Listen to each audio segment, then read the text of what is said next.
Samantala, bata na umakyat sa gate na kuryente patay sa General Santos City. Brigada Jane Alido, ibrigada mo. Brigada Live Report.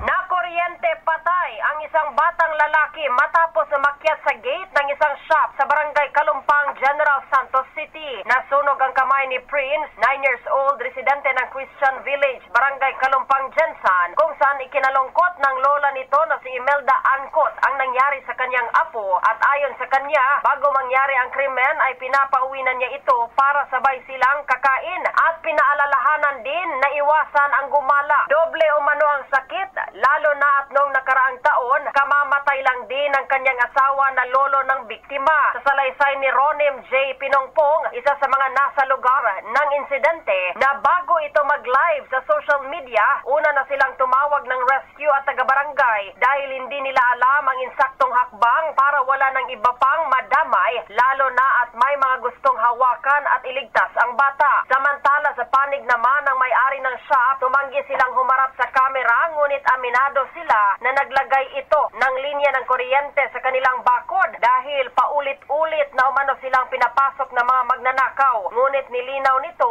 na nagpapaalala sila sa mga kapitbahay na iwasang lumapit sa kanilang bakod para hindi ma-kuryente. In the heart of changing lives, ito si Brigada Jane Alido sa 89.5 Brigada News FM Jensan, The Music and News Authority. Ang bahaging ito ay hatid sa atin ng NutriCleanse Herbal Capsule. Linis tiyan, sexy tiyan.